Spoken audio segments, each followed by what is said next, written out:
We alive right now, man. It's going down, excited for the season. You know, we coming off a playoff win.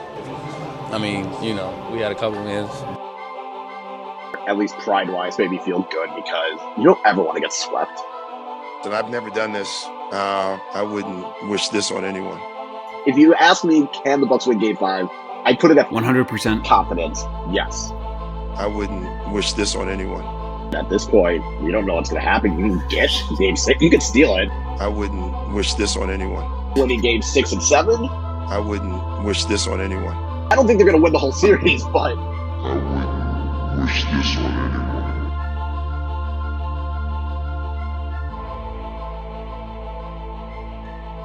Hello, and welcome to episode 186 of Diaries, a Milwaukee Bucks podcast presented by us, the staff of Brewhoop. My name is Riley Feldman, joined this week by the OG crew.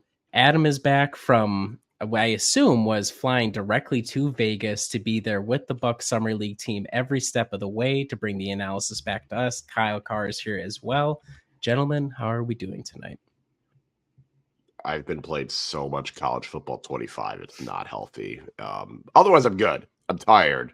Long weekend with the kids. So I'm jealous of the college football 25. That sounds incredible. No, I just finished up watching every Hugo Bassan shot right before we popped on here. So yeah, I'm good to go. Cutting it a little close, Adam, but we appreciate your dedication, as does Hugo. I'm doing fine as well. I'm coming off of some COVID, so if I sound a little stuffed up, the reason why is because I am. So I will try to do my best to mute myself if I have to clear my throat and everything, but feeling pretty good and watched enough Summer League to feel like I can make some grand predictions about where these guys are going to go from here. So we're back. Summer League happened. Free agency happened since the last time we recorded. So rather than try and break it down like 3 things we learned or whatever, we're going to kind of do a special, almost all rapid fire episode. I know the listeners have been thinking in the back of their minds, when are they finally going to just go for it and do the entire episode all rapid fire? Today's the day. It's not going to be full on rapid fire, but I'm going to call it burning questions I've had watching Summer League, thinking about the offseason that I would like my compatriots to answer to the best of their abilities. We're going to start with Summer League, and we're just going to go right from the top. The most important thing, at least most important since Adam wasn't here on the draft podcast in particular, our impressions of the rookies. So the Bucks went 0-5. They looked hilariously bad while doing it as an entire team. Nothing new there. We're very used to that from our Bucks Summer League contingents. But I would just like your guys' thoughts on the rookies, AJ Johnson and Tyler Smith to start. I'm going to have you go first, Adam, also to allow you like if you recall what your immediate post-draft reaction was to those guys. So if you get a little background of what you were expecting and then kind of what you made of them throughout their Summer League performances. Sure. So I thought the pod that the crew recorded after, I thought summed it up pretty well. I probably higher on the pick than consensus, if only that the consensus seemed to be, why would you pick someone that's young that won't help out this year? And my main rationale was, to me, it was pretty unlikely that almost anyone we picked was actually going to be consequential when it came to the goal, which was winning a championship this year. So on some level, I kind of didn't care who we picked as long as it's someone who might turn out to be good, which the odds have been against that for the past decade. So I was probably didn't mind the pick as much as some other people. I totally understand why people might have been frustrated, and I can see, reading about whatever Ryan Dunn did or some of those other players. I know that was someone that Kyle recommended. And I understood that rationale too, right? Someone who can at least be elite defensively versus kind of an unknown. But I was pretty fine taking a swing on a young guy and just sort of letting the chips fall where they may. And so my first impressions of AJ Johnson, outside of this 0 for 12 last game that he had, which was really bad. I mean, I have no clue if the guy can shoot, but watching him in Summer League, you could tell there's a level of fluidity to him that I would say we haven't seen from many Bucks draft picks in a while. And it was just so stark comparing him to, we'll get into Marjan and all that kind of stuff. But he has a speed that was pretty clearly evident, and I thought he could beat guys off the dribble with that speed, which is another thing we don't really see from role players very much, and is clearly something that the team was lacking. So I thought he flashed more tools than I was expecting. The other thing that was kind of he did look very slight, which I understood, but he looked big. Like he looked like a big player out there, which sounds really dumb for me to say that because he's a basketball player. But I think if you're looking at someone who's in the backcourt and you're looking to be a guard, you want someone who's going to be a little bit taller, especially with the smaller backcourt that the Bucks have been leaning towards. So I thought the rough outlines of what AJ Johnson were in the Summer League were pretty encouraging. Tyler Smith, I don't have as much to say about. I thought he was fine. He ran like a high pick and roll in the first game, and I got pretty excited as he passed to a roller. And then he obviously wasn't really a ball handler in that situation anymore. But I thought Tyler Smith was fine. I was fairly tantalized by what we got to see from AJ Johnson. So broad strokes, that's kind of what I thought so far of the rookies. Kyle? I was pleasantly surprised, I would say. I was one of those that was not thrilled with the AJ Johnson pick just because it felt like we're drafting this kid that even Horst knew was supposedly very, very raw and would not help the team in any capacity this year. And that was just kind of discouraging. But seeing him play, it's like and it was one of those where it's like, I can understand why you would make that pick and like what the qualities that he had. And like, sure, I understood what qualities he had, but again, it's not going to help this team now. I was pleasantly surprised. Like, yeah, there's definitely some rawness and there's definitely he's going to have to adjust and he's not ready to take on NBA rotation minutes at this point. But I think he can be someone that will do pretty well in the G League. Like, I think he's going to be someone that he's going to put up good numbers in the G League, and I'll sit there and be like, yeah, okay, that makes sense. I just liked he was there. I mean, he was fast, but he was also in control. And I think that was the encouraging part. Wasn't just that he was just running at dudes and kind of like a young Giannis where it's just like he's just bulldozing into dudes, not really using his brain. Like, he was able to be quick and still be in control. He had some good looks. Didn't really see him as much as a playmaker. Part of that is because they probably were asking him to probably take on a little bit more. The other part is kind of hard to really find like a rhythm to be kind of that playmaker if it's not like second nature. His shooting stroke was, again, pretty solid. Definitely had some games where he struggled shooting the three ball, but I think it was encouraging to see he picked his moments when to shoot. It never felt forced on like a certain player. So I think he played within himself in a controlled way. It was encouraging. I saw the flashes. I understood. He probably still is not going to contribute to this rotation this year, but at least I feel like he's not as far away from potentially being something for this Milwaukee Bucks team as initially thought. Like, initially I thought it was going to be like 3 years before he would even be like a rotation level player. Now I'm like, well, I can see him being a rotation player next year for sure if he continues this improvement. I wouldn't be surprised if he got minutes if there was like an injury crisis. I can see him coming in. It would probably be a struggle, but at least he's not as far off as I thought. And with Tyler Smith, everything that was advertised on it was shown, and it was encouraging. He has a great shooting stroke. I think defensively, he definitely gets exposed, but as a help side defender, especially in the game against, I think it was Washington, where he was able to kind of be a help side defender, get a block, which led to a dunk on the other end. Like, we saw those flashes. I think he's just someone that's going to have to get used to NBA's body. I think he still has room to grow in it, but honestly, like, he felt like he's going to be around the Bucks. I don't expect him to be like camped out in Oshkosh like AJ Johnson, but I do think he is someone that could learn from Bobby, see what Bobby does, and take on a lot of that with hopefully improvements defensively. But I think Tyler Smith was everything that was advertised. I was pleasantly surprised with him. I think the biggest thing was they didn't look out of place. And that was good to know that it was, at least we're not just sitting here and wondering, like, I don't know if this guy's ready. And I don't think they're fully ready to be. If we were a team that was intentionally just being bad or had no championship aspirations, I'd be like, yeah, sure, just throw them in there, see what happens. But I was surprised in a good way. I would chime with a lot of what you guys say. I think AJ Johnson, the key stuff for me, like the height, like Adam said, the length. If he adds any strength at all, I think he has potential to be a real pain in the ass as a perimeter defender, which would be a great thing to have regardless of who he plays next to. No clue on the outside shot. I like, obviously, the speed. I like that he still has a bit of a desire to try and find like the dump off player or to try and create something while in transition. So it's not every single time I'm calling my own shot. Like he's looking, he's searching while trying to break free of like, okay, can I get it to somebody else as well? It's just something that makes more sense. So I like all that. The main thing is I just liked video proof that he was alive. He was real, because there was like none of it for Australia. So that's encouraging.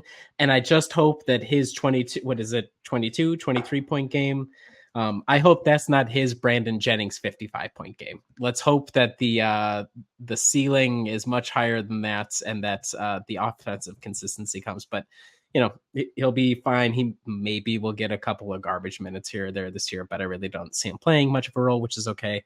Tyler Smith, the jump shot is the truth. It's the best looking jump shot I've seen in a while. If Kyle didn't, I was going to say the same thing. Just have him learn from Bobby, the good parts of Bobby, and then have him try to learn from anybody else about defense, and we'll see where we're cooking. But because of his length, it's a different thing entirely versus Bobby. So he has potential, but it'll kind of be a little bit of a change of pace. He definitely was just lost roaming around on defense, though, which is what we expected coming in and proved to be the case. So not a summer league where I'm coming away from either guy being like, ooh, man, there's a long way to go. Like they both got a long way to go, but you understand the direction that we're going to try to get to. So from those guys, let's just get it over with. Is it over for MarJon Beauchamp? Was this it? Are you sticking the fork in him, or okay? Kyle's nodding yes. So you can go first, Kyle. It's funny because I tweeted, because in the first summer league game, MarJon was okay the first 2 quarters, but then he got to the third quarter and he truly looked too good to be played in summer league. It was one of those where it's like, okay, we finally got it. And it was like MarJon was doing a little bit of everything. Like he was defending, he was hitting threes, he was getting to the rim, he finished layups, he jumped off 1 foot. Like he truly was doing all these things where it's like, finally, we get it now. Perfect. This is good. And again, it seemed like he was too good and he was so much better than everyone else on the court. And I'm thinking, all right, we finally got there with MarJon. May have taken his third summer league go around, but at least we got there.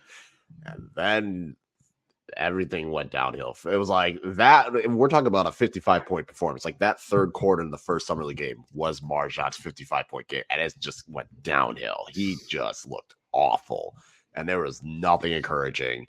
It felt as though if he had not played in all the other games and just stuck with that first game, I think everyone would be like as high on him as they've ever been. And I mean, I just don't think there's any point. Like when you're looking at all the other guys in the rotation, it's like he doesn't have that one thing that at least justifies him getting playing time over someone else. Like even him being younger is not going to help, because it's like, well, great. If I want someone that's just going to be, I'm going to get my shot, we might as well just roll Bobby and Tyler Smith out there. If we're going with, I want someone that can get to the rim, we already got Giannis. AJ Johnson could do that already. Dame does that. Like we already got guys for that. He's not that great of a defender, so it's like may as well just throw Pat Connaughton out there, because at least Pat Connaughton tries and has a brain on him. Yeah. His athleticism is declining. Like he's not that athletic, so it's just like has a brain on him. MarJon is the scarecrow from the Wizard of Oz. He basically was with some of the damn turnovers he had. He might as well. Like it was just not a good time watching him. Oh, okay. So that was, you posed an interesting thought experiment, Kyle, where it's like MarJon plays the first game, and let's say he doesn't play any other summer league games. What are we thinking? And or let's say he doesn't play in summer league at all this year. What if he doesn't play in summer league at all this year? What are we feeling going into the year? I feel like if he didn't play in summer league at all, it would be we know what he is. It's probably not thrilling, but at least you can look at it and be like, if worse came to worse, like fine, we'll figure it out, because MarJon has shown flashes. If it was after the first summer league game, I would be like, great, MarJon has somewhat figured it out. perfect. If we want to boost his trade value, great. If we want to keep him around just in case, great. Like, but we at least saw it. We finally think he put it together. And that's the problem, is it was a flash in the pan that we did not see. And if anything, he just performed worse and worse. And that's the concerning thing. He just looked worse and it was like he just got worse every single game. It would be hard for my opinion to be hurt much by him not showing up, because I already have a very negative opinion of Marjan. So it wouldn't, if he had skipped it, I would have been like, okay, like third-year player, it's pretty atypical. It's also unclear to me whether or not the teams instruct these guys to go or if they nominate themselves to go. That was a little unclear. People were like, oh, I think Marjan, he like opted to go to Summer League. I was like, okay, horrible decision on his part, but whatever. So, yeah, it would not have really changed. Even if he had just been the very first game and that's it. We kind of saw that a little bit last Summer League, and then nothing followed it up. Or, he had like a good performance and then it was just kind of ho-hum or whatever the rest of the time. So it would not have really moved it for me one way or the other. Okay. Well, I mean, I'm not very high on Marjan either, but I do have to say, I can't think of like a worse testing environment for him to be trying to do the things that he could possibly be successful at in the NBA than Summer League. Like, he's been really bad as a driver. I like somehow he's still, it's amazing to me that even when he drives in Summer League, he still gets the ball basically stolen away as he's trying to drive it through. I'm not really sure why he's working on like his step back game in the Summer League. Like, really the only way I think he has a viable path to sticking around is he shot the three terribly in Summer League, but I'm kind of just throwing that out because that's, I would say, less important than a large sample size he did last year where he was an okay shooter. Like, if he did that and he somehow was a better rebounder or defender, I think that would be passable, but we haven't seen it and we didn't see it in Summer League. Like, he just dies on screens, and the sort of athletic player profile that we might have been sold coming out kind of blew up to smithereens when Andre Jackson Jr. and or AJ Johnson were drafted and labeled athletes. And it's like, okay, yeah, Marjan looks really not like an athlete. So I think I am out, but I do think this was a horrible environment for Marjan Beauchamp to be put into and be like being labeled. You have to be the lead playmaker, the lead shot maker, take this on, because I just think he's bad at that stuff. So I that's my only thing that I'll say is possibly a small excuse for him. And yeah, then it kind of goes to who made that call. Was Marjan thinking, okay, I got to do this because it's my third Summer League? Because if it is, that's not helping his case. If it's the coaching staff, that's not good on the coaching staff either, because they should have known this is not that guy. So, I mean, he better figure out how to shoot the three ball. But then again, the Bucks have a two-way player that can shoot the three ball much better and showed it in Summer League.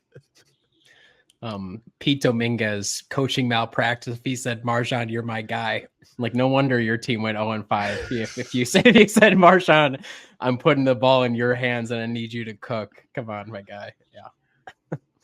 Anyways, he'll get his option picked up. He'll make $12 million. He'll probably scam another team out of some money. And he's not even that young anymore. He's 24. So it's not even. Maybe he could be a salary filler. Who knows? But that's, at this point, that's his best value right now. We hope we attach him with Pat and a conditional second-round pick, and maybe there's a cash dump somewhere. That would be awesome. That's Marjan's best value to the team, but with the way that assets work, he will be here this season and next, barring a trade. So shout out to you, Marjan. All right, let's get to the last two full roster guys here. Andre Jackson Jr., Chris Livingston. I have it in my question versus, in as much as they're both guys who are about 6'6", 6'7". They have different player profiles, I would say, different skill sets for sure. But it's probably a real testament to Chris Livingston's Summer League, the consistency of their performances and the fact that he did it all without having the ball in his hands all that much. That got me thinking, is this the year of Chris Livingston? So anybody who wants to take up, if there is a debate, or if I'm just throwing in a versus for the sake of having a question that involves these two guys, that's fine too. Any evaluations of those players and the possibility of one taking over a spot from the other? I mean, I said Summer League is not, like, that is not a good environment for Andre Jackson Jr. It's just not. Like, You're asking him to do a lot more. And that's a player where I think he knows, like, this is not what I'm going to be doing. Why am I doing this? Why do you have me running point right now? I should not be running point. We literally have 4 dudes on this team that can do it. So I think Andre Jackson Jr. just understands that. And I think Mitchell mentioned, like, his fouling is still an issue. But again, it's Summer League, so maybe you're just gambling and taking more risk. But Chris Livingston, this is the Summer League Marjan needed to have. A Summer League like what Chris Livingston showed. That's what Marjan should have done. Yes. Because, hey, shout out to you, Chris Livingston. It's not that I completely forgot about you, but I figured you're not going to be a factor at all. You're there. It's good for you, but I'm not expecting anything out of you. But he was the best player. Granted, the team wasn't good, but he was still the one that stood out the most, I think, out of everyone. He was just able, and I think it's a lot of, he did the small stuff, which if he does get rotation minutes, he's going to have to do the small stuff, the dirty stuff. He's going to have to not have the ball in his hand. So the fact that he was that efficient and looked that good doing so was very encouraging. I'm not ready to say it's a versus yet, just because we've seen Andre Jackson Jr. do it in even the playoffs and have a positive impact. So I don't think Chris Livingston is there, but I don't think there's any reason why Chris Livingston shouldn't get chances potentially in the rotation if it came to be, if Doc was like, hey, if Doc needed to just throw guys, have some rest days, I think you could, like, throwing Chris Livingston out there I would be perfectly fine with it.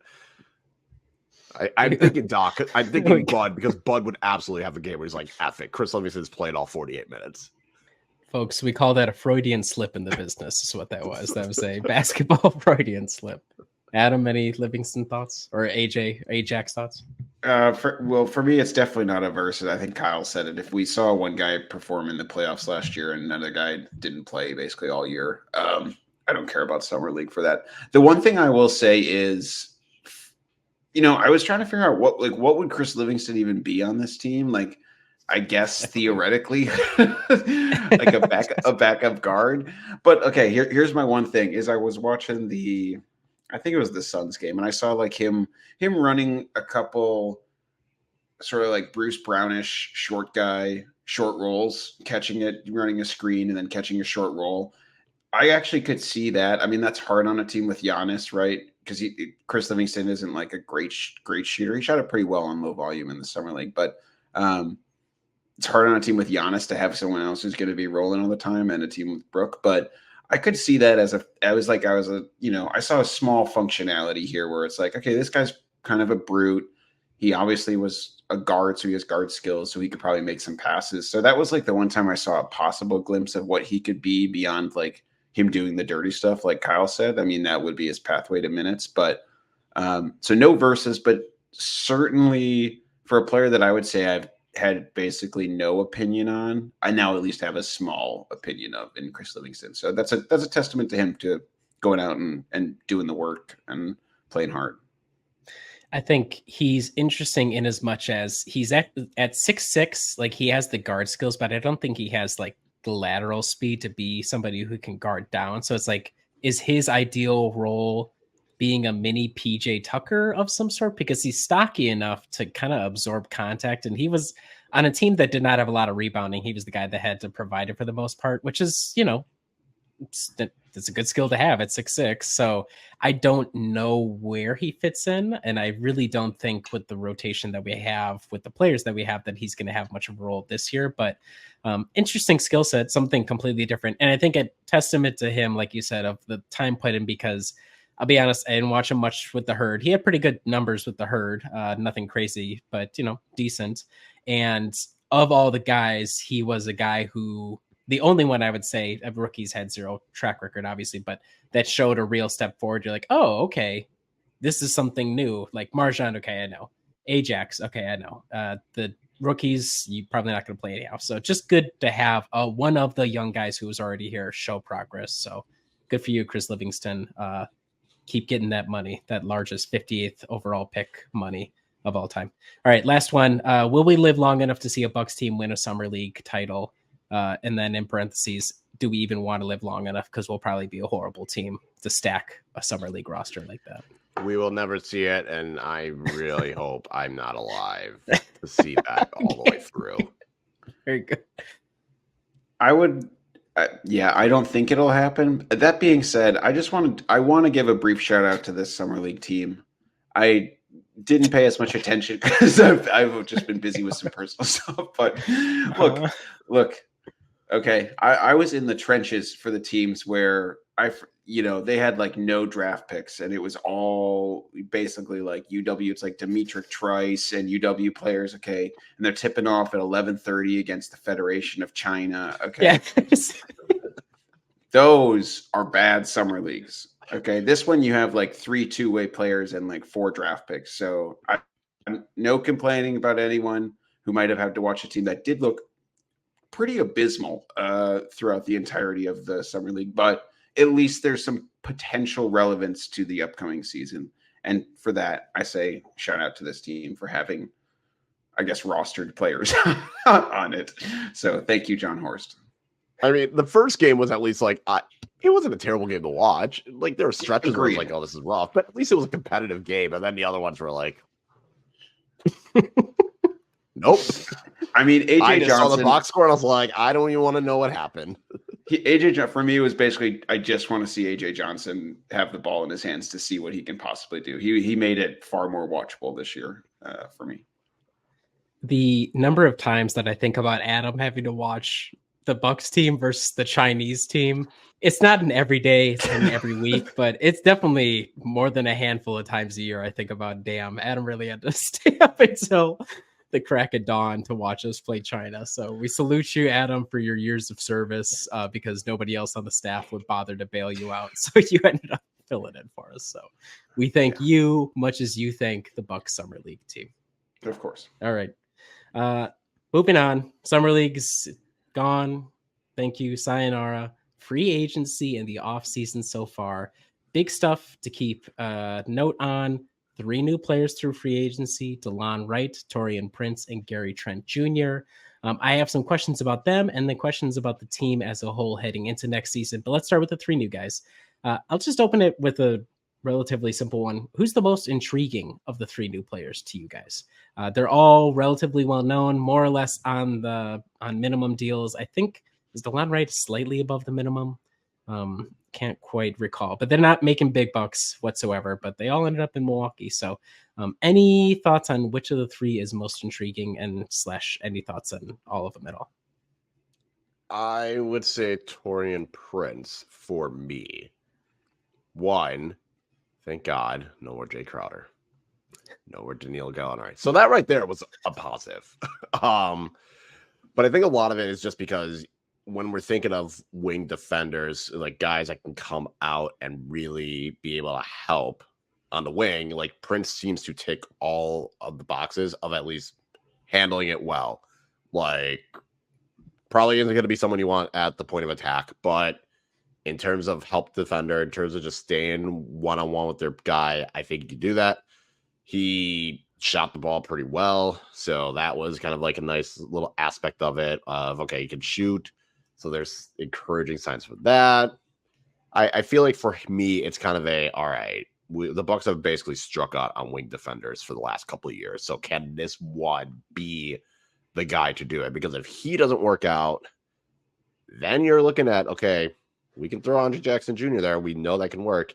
We can throw Pat Connaughton, even though I don't think Prince is going to guard down. But, there's other guys down this roster where you have Andre Jackson Jr., you have Chris Livingston, like you have guys that's like, you may as well give them a chance because they're going to be on this team next year, whether they're at least going to be on this team while Prince probably not, like if things go poor or well. So I think he's going to be the intriguing one just because if he works out, that's a great option to have in closing lineups. And he can be what we thought and were sold on what Jay Crowder could be before Jay Crowder basically showed us that he is nothing but a fraud that is going to hang out at Tuvalu for the rest of his career. Well said.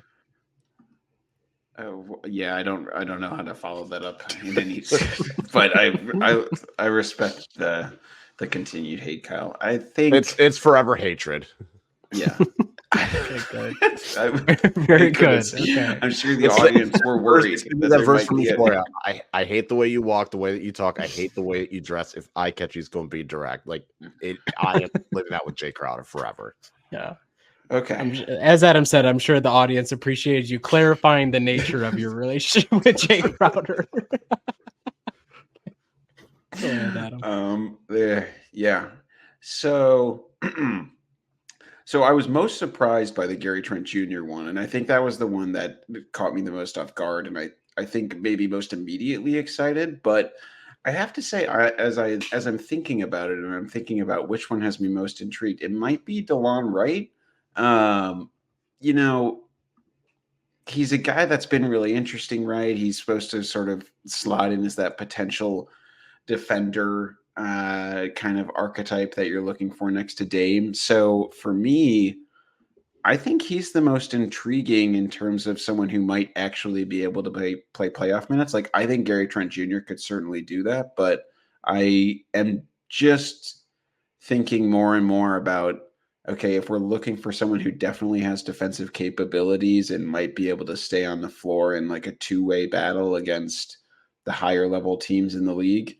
Yeah, DeLon Wright is only like 6'5", but I do think he has some of the more sketched in outlines of what a two-way player in the playoffs looks like to me than Gary Trent Jr. That being said, Gary Trent Jr. hasn't been in the playoffs a ton, and I do think his defense is a step above Malik Beasley's. But so I think for me, it's DeLon Wright.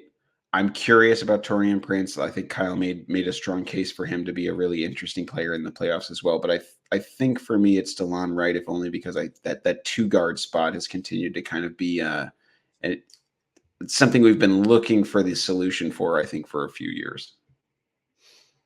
I think when I think of DeLon Wright, the more I've thought about him, it's interesting because we've tried so many different backup point guards, most of them as of recent vintage being undersized guys. Then we get rid of them halfway through the season and say, okay, whatever, who cares? We don't really need like a backup guard. And DeLon is a little bit more like, in my mind, to the George Hill mold a little bit, not so much as a playmaker, but size-wise, he can be a competent defender out there, especially off the bench. Like, I like that fit. We were relying on George Hill a little too much at the end of the road for him, but he did have a role to fill on the team. So I think DeLon Wright's interesting there. I'll pick Gary Trent Jr. so that we have one for each guy. For him, it's what does Malik Beasley, who can defend a little bit, like how much further does that expand the horizon? It was a running joke all of last season that the Bucks starting lineup, it was like, damn, when the 3 times they play all season, watch out, bro. They're crazy. But the stats said it was true. They had like the best net rating of any starting lineup in the entire league.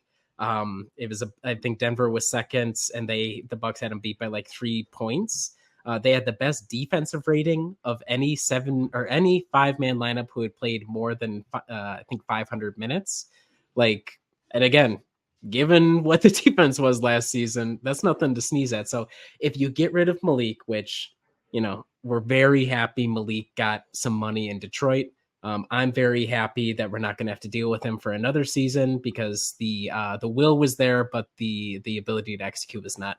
Does Gary Trent Jr.'s slight uptick in defense make all the difference? And I mean, it'll be interesting too. His 3-point attempt rate is about like 55%, I think, last season. So quite a bit, but Malik was like up to 75, 78, 80%. And so is DeLon, right? Is Gary Trent Jr. going to mix in a couple more drives, a little more mid-range? What flexibility does that look like on offense? Is he just going to bomb away even crazier like Malik did, given all the spacing?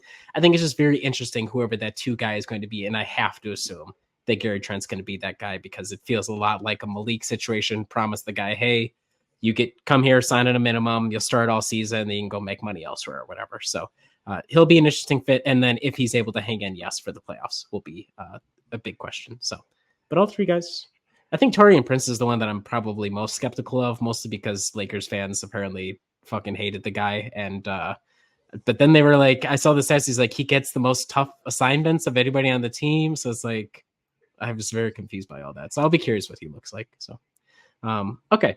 The second question I had, any surprise, no trades happened. at all. There was a little bit of talk that Bobby was on the block, Pat was on the block, Brooke on the block, and then we find out Brooke wasn't on the block. Was he really on the block? And then nobody wanted to get him. We said, just kidding. He's not on the block. Any surprise? No trades happened at all for the team. I don't think so, just because I feel like everyone's still trying to figure out how they're going to fill out the roster with this whole cap salary nonsense that happened. So I think there's a lot of teams that are just kind of like, we don't even know what salary we can and can't take. So let us figure that out first. So I'm not surprised. I feel like if there's going to be any trades, it'll either be kind of like that September, October, or there's going to be a lot of trades at the deadline. Yeah, I can't say I was all that surprised. I feel like I went into the offseason expecting more status quo than anything else, and that's kind of what we got. And I was pretty pleasantly surprised by how they filled out the fringes, and we lost a couple of good soldiers. And did we say Pat Bev's name yet? Is he coming up later? There's a question. Okay, all right, I'll wait for that.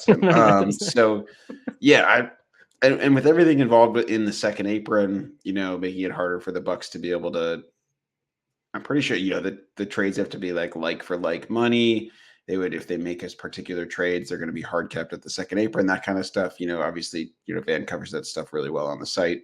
So definitely go there for the intricacies of it. But I wasn't expecting that much. And the team was really good when they had their best player on the court last year. Like I still never really understood trading Brooke. I guess I could kind of understand it for the trading at his high value when there's only 1 year left. But I've been a Brooke stan, so I understand why I would be in favor of not trading him.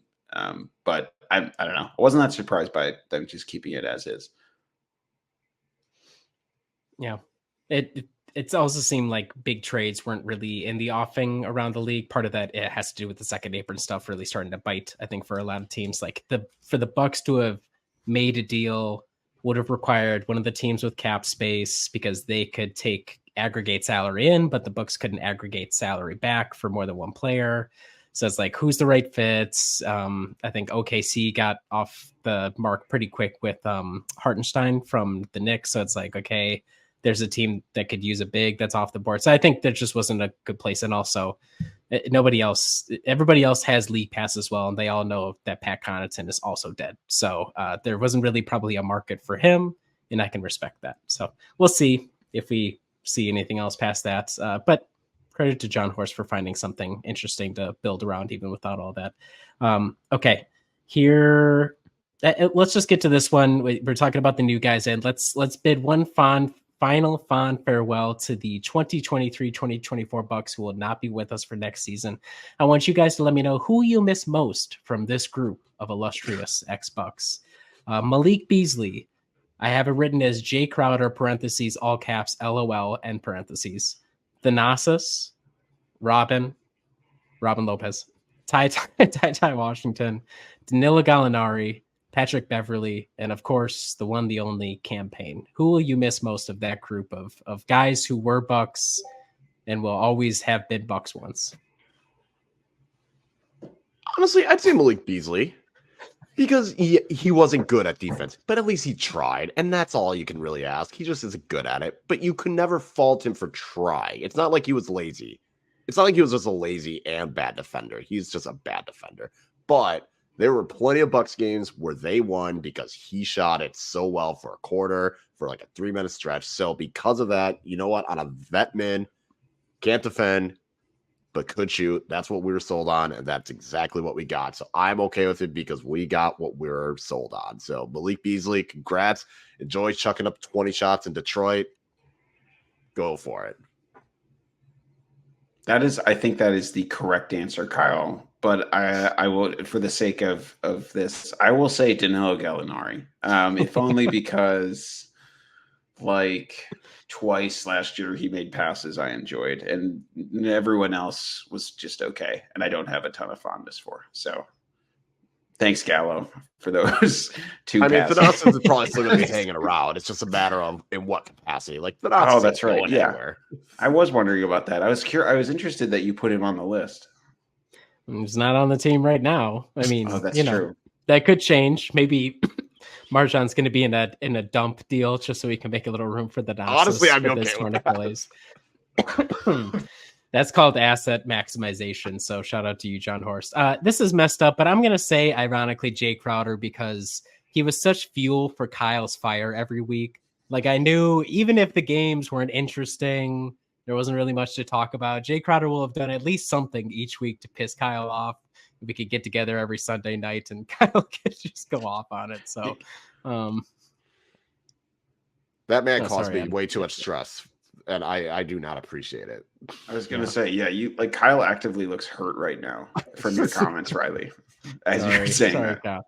It is for the best. I understand, but as somebody who is concerned about the content of the podcast on a weekly basis, it was just good, reliable content. So, as of today, Jay Crowder remains not an NBA player. We should start like a running count to see how many days we get. But shout out to you, Jay. Final question. Just rate Jon Horst's offseason overall from 1 to 5, 1 being poor, 5 being great, on whatever metric you like. Give it a 4. I think he seems to have done well with the free agent moves. Can't complain about that. I have some qualms and concerns with the draft picks that he made, but at least Summer League helped ease those concerns. It would be great if you could still trade one or both of Pat Connaughton or Bobby Portis, but again, it's a lot harder to do, I'm sure. So I'll give him a 4. I think in terms of the small margin moves he made, they were good moves. It's just the draft picks might be too little too late to help the team out in the future. And then still having Bobby and Pat just kind of eating up a lot of that salary to potentially make better moves is hurting them. Yeah, I don't know if we're allowed to do increments of 0.5 or not, Riley. I'll allow it. It's okay. Yeah, you're welcome. You're welcome. Then I'd say probably 3.5. Like a even 70 or whatever. I think the draft picks, it's hard to know. I mean, if you wanted to say something that he maybe didn't do in terms of maximizing value, it was possibly trading one or both of those while they were still selections that had more value and they weren't actual players at this point. But I don't know what was on the table. I thought he did a decent job of getting in good veteran minimum players, obviously, that fit what the Bucks are looking for. So 3.5 sounds about right. And we'll see if the draft picks pan out and it ends up being, a banner offseason for him. He really needs to hit on one or ideally 2 of these veteran minimum players to be playoff players. Credit to him, they feel more likely to do so than any batch we've had in a long time. I mean, we've gone from Shemi Ojale and Rodney Hood to this group. I mean, that's like such a massive step forward in terms of free agents. So I'll give him a 3 because if I was to think back at our podcast after the season ended, being pissed off, being like, oh my God, we need some vets to finally hit.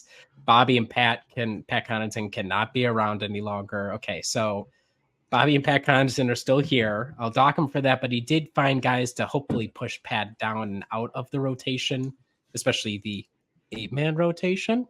So we'll see on that. I think for me, my main concern that I vouched was, can we find something else to do with the big man rotation?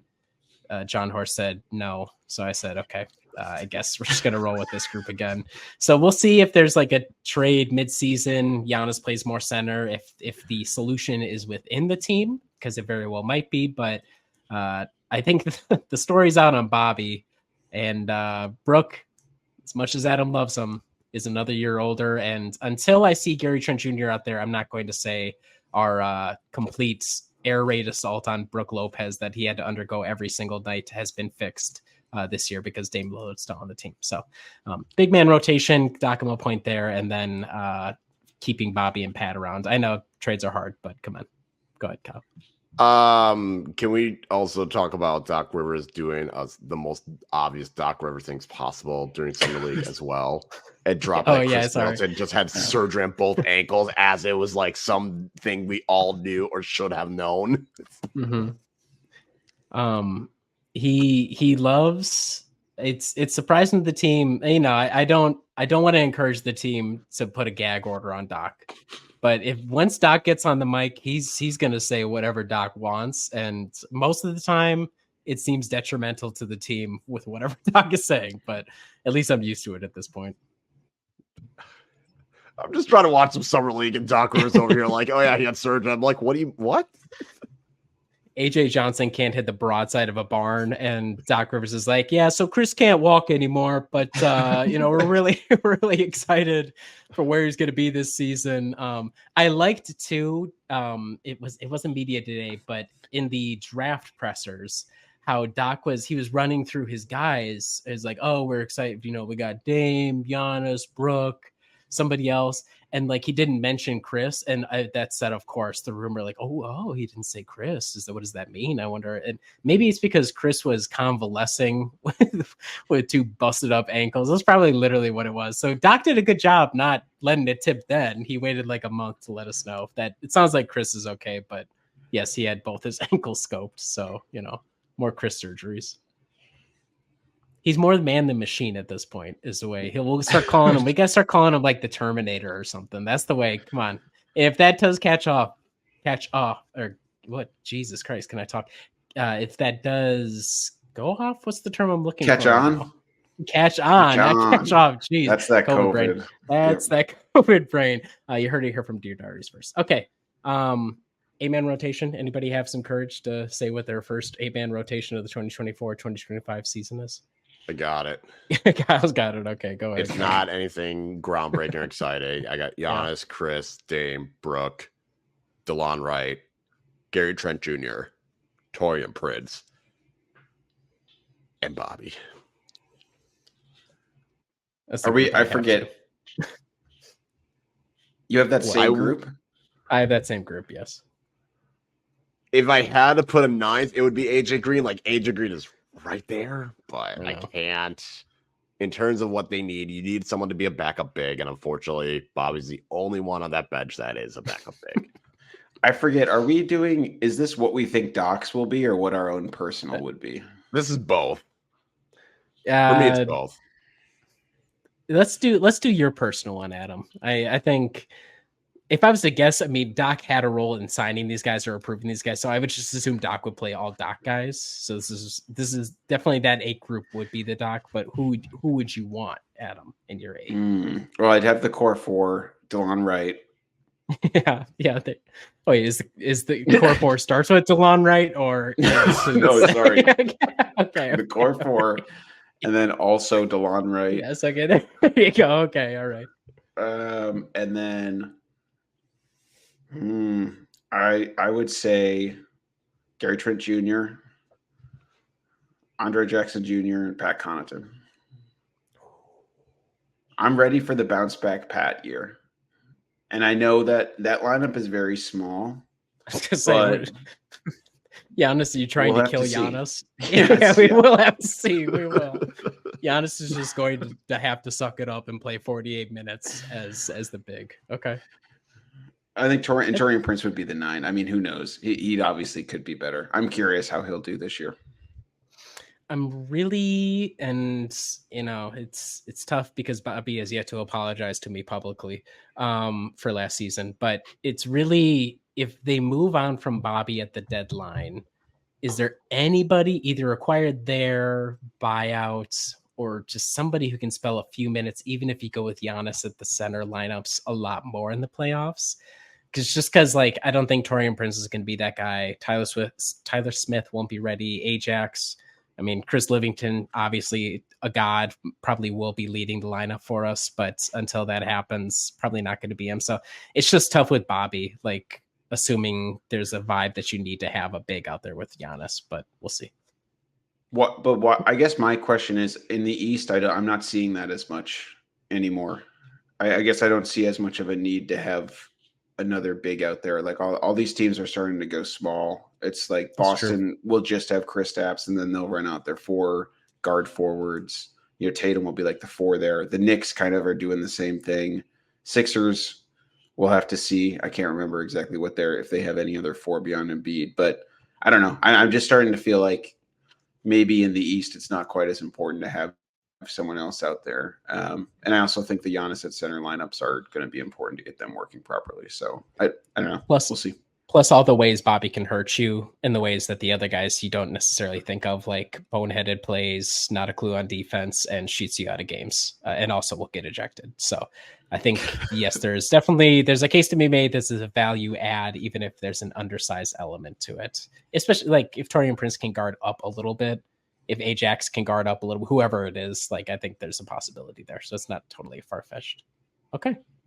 Any other questions from you guys about the off season before we switch over to full rapid fire for the evening?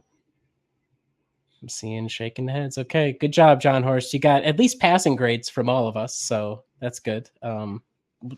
I will say this went better than I thought it was going to. I think the fact of the free agent signings definitely reduces the concern around the draft picks, because even if you had gotten a guy like a Terrence Shannon Jr. who looks a little bit more NBA ready, is he going to be able to break in past those three new guys who are younger for vets? I don't know about that. So seems like it all worked out exactly as Jon Horst expected. We're going to go right into miscellaneous rapid fire, the last stretch of questions for my co-hosts.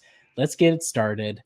We'll go right to it here because Kyle already mentioned it. NCAA football is out. Kyle does have it. Adam is jealous. I don't have it. Kyle, you can tell us which school you started your first dynasty run with, and then Adam and I will say who we would pick, assuming we had a copy of the game. I started with Army. I felt like it was a good homer pick. Shout out my dad. I was like, let's have a challenge, but not overbearing.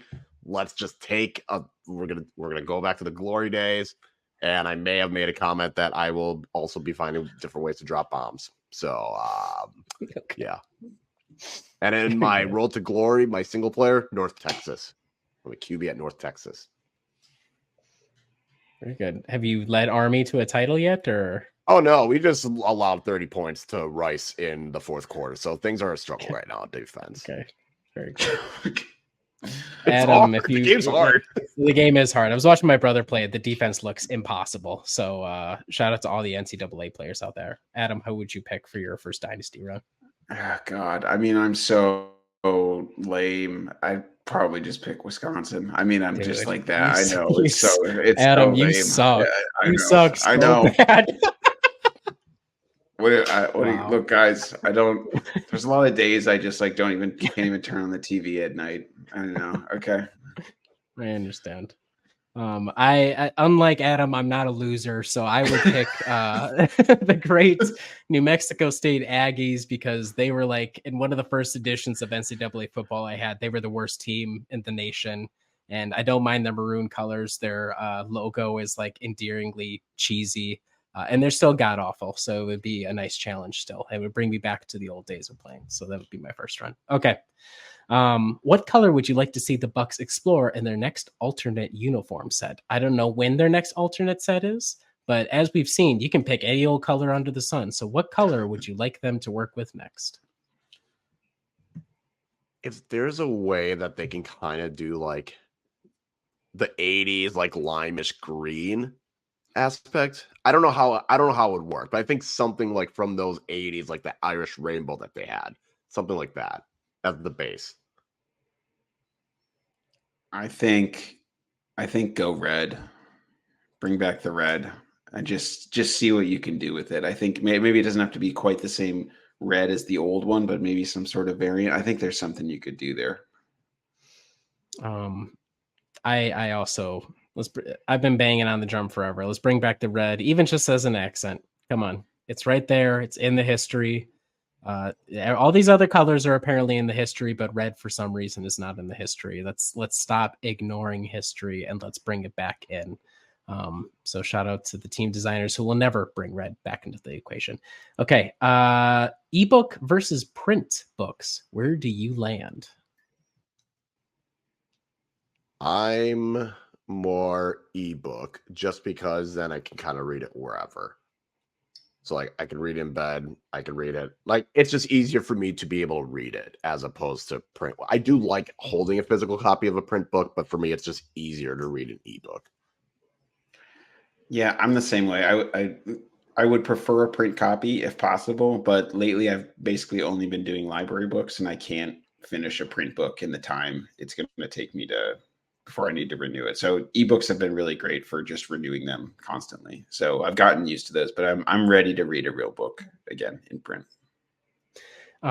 I like them both. What I've come to really appreciate lately about the ebooks is the ability to highlight lines and then it'll upload it to whatever service like Goodreads or something. So I can, because I don't like writing in physical books. I'm one of those that feels that's like that there's something sanctified about it. So I just don't like writing in them. So the ability to just underline in the ebook and then that pops up somewhere else is like, okay, I get to experience that feature that I usually don't in my physical books. But I like them both. I have no strong preference one or the other. Next question. Kostas Antetokounmpo, future Buck? The idea being Thanasis is gone. Kostas is a European champion. He has won more than any of his loser brothers has. Is there a way for Kostas to come back to the NBA and could Milwaukee be that place? Not this season, but just any time in the future. Sure, why not? I mean, we've been throwing Marjon Beauchamp and Jay Crowder on this roster for years, so fuck it, why not? I cede the floor to Kyle again. I can't say it any different. Kyle's cooking this week. Okay. Yes, I think it's inevitable he becomes a Buck because we need to just have Thanasis will already be here, but have another brother on that. Why not? You know, whatever. We got rid of Thanasis. Had to deal with that as a handicap for years and years. So what's it to us to have that handicap back? Honest question. If Thanasis doesn't tear his Achilles, does he come back? 100%. There's not even a question. Yes, he would be back on a full roster spot. So he'll probably be back next season on a full roster spot after he's healed. Okay, final question. I had a lot of time to read this past week with COVID, so this kind of informed a lot of these questions. Do you subscribe to any magazines? And if you do, are they print or digital subscriptions? I have a New York Times subscription, but I mainly just use the app. Nothing print for me anymore. I used to subscribe to Philadelphia Magazine when I still lived there. So as of now, nothing, no print, no magazines for me. Are you saying you canceled that when you moved out of Philly? You didn't want to keep up with the heart of the streets while you were... I keep up with there more than Charleston, honestly. There's not even really much happening here. Okay. The next door in Philadelphia is popping a little bit more than the next door in Charleston. There's a lot more interesting stuff happening up there. That's what I can tell you. I'm sure there is. We don't subscribe to any magazines, print or digital, but I was looking at getting a subscription to Aperture magazine, which is like a art photography magazine, because I've been doing photo shoots for friends the past couple months and doing a lot of editing and stuff, and just find it interesting. So, and that obviously because it's pictures would be much better in print than in digital. So, been kind of contemplating it, but that's what I got for rapid fire this week, and that wraps up all of my questions for you guys. You did an awesome job. We got it in under an hour. That had to have been like 15, 16, 17, 18 questions. So good on you guys. We're going to close with a review that I know people have been waiting for since the movie release. We're going to go to Kyle for his film review this week before we wrap up. Kyle, what are you reviewing this week? Inside Out 2. So not going to lie, wasn't expecting to watch it anytime soon. I figured I would just wait until Disney Plus because the idea of trying to take a 4 and 3-year-old to a movie theater is just god awful. But I will give Sterling a shout out. Sterling is good at sitting through a movie with no problem. So I'm not worried about Sterling. Desmond is a work in progress, but Desmond is the one that said, "Oh, I want to watch Inside Out." So we watched on Disney Plus like a week ago, and he was like, and I was like, "Cool. I like Inside Out." Like the first one was a really, really good movie, so I had no problems with him demanding we watch again. And then I kind of mentioned, oh yeah, I think we went to McDonald's and they were handing out Inside Out 2 toys for a Happy Meal. Only, well, the movie's out, it's in theaters. So the boys wanted to go and see it. And I was like, yep, cool, we can go to the movie theater. I don't know how this is going to go. I don't know how Desmond's going to handle it because Desmond had never been to a movie theater. So I was like, this might be a gamble. Sterling, sure. But no, it was a good time. I definitely enjoyed it. I've seen jokes that it's not really a kid's movie. It's an adult movie that just looks like it's for children. And that is absolutely true because some of the new emotions, primarily anxiety, really hit home. And I felt attacked. I didn't like it because I was like, wow, anxiety's being really mean to Riley. Like, that's not nice. And I was like, oh. I see what's going on here. I should take my own. So that was kind of a personal attack, but otherwise, it was a good movie. I think I had a good time watching it. I think it's a good one to take kids to as well. So overall, very, very happy. I would say 7.5 out of 10. I might give it higher, but just because I was wrangling and trying to hand out snacks and drinks to 2 toddlers, and at one point I had to go take Desmond for a bathroom break. I didn't get to like fully sit down and watch it as much. So like there are probably things that I just blatantly missed. So, but I had a good time. The kids loved it. So yeah, 7 out of 10 for now. Maybe if I do a rewatch like on my own a year from now when they want to watch that for like the 90th time, maybe I'll give it a higher score. But it is a good time. It is a good movie. I think it does well I still think the first one is better, but it's a really good second movie. I felt similarly. I went to see it with my daughter and my wife on Father's Day. So I wanted to ask you, Kyle, were there any particular parts of the film that your children responded to in some way or another, whether it made them laugh a lot or made them be like, what is going on? Any of the scenes with Pouchy? Okay. Basically, Sterling had a blast with that. Any of the scenes with Pouchy, just because I feel like now Sterling's going to do that to annoy the living hell out of me. So that was the main one. Otherwise, the hockey scenes Desmond enjoyed, but that's just because there was a lot of moving around. I don't think Desmond actually knows what hockey is, but it seems interesting to him. Okay. I was curious. The only one that, and to your point, this is definitely a movie for adults. The only one that Haley elicited any reaction is there's like a scene where the memories are all crashing down and like running back into his brain, and that was the one point that she laughed at a lot.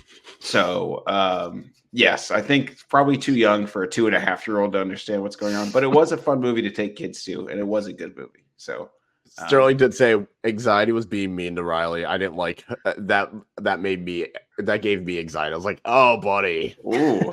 Oh, wow. Whoa. All right. Okay. I don't think he understands what anxiety is, but I think this movie has opened a new thing to him. So now I'm probably going to get a bunch of questions about anxiety. Wow. No, great time. Take your kids. Go watch. Yeah. It is like a good movie. Well, good. I'm glad you guys both gave it good reviews. I think there were a lot of people who watched it adults may not have kids. The first one, I should say, and really liked it because, like you said, it's an adult movie that presents as if it's for kids. And then they were expecting that in the second, and like some elements weren't off. And like the first movie was really good. Some people I think really review it as like one of the GOATs. I don't know about that. It was like a really good film, but not going that far. Yeah, no. Well, so I'm glad to hear that the second one was good, especially because it's very rare. Rileys are an underserved group in the cinema universe. So it really warmed my heart when I found out that the main character was Riley, and that's, she's just going through it like all of us do. So shout out to you, not real at all, Riley, and the folks on Inside Out and Inside Out too. Cool. All right. We'll wrap it up there. Thank you, Kyle. Thank you, Adam.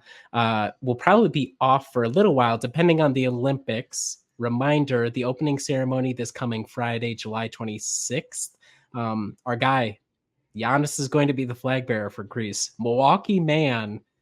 I have to assume the only Milwaukee man in all of human history who will be his nation's flag bearer for an Olympics open ceremony. Awesome for him. Awesome for the Greek team to be able to have made it to the Olympics. We'll keep an eye on that. Depending on how they do, we might come back and do a little recording about that. But otherwise, we'll probably be a little quiet for a while because this is the dog days of the off season. But follow us continually over on Brew Hoop. We'll have analysis on the new signings, the season to come. Obviously, Giannis in the Olympics. We'll have the Monday morning media roundup. A little bit less content on there, but it does come every single Monday. And we appreciate you guys listening, and we'll talk to you again very soon.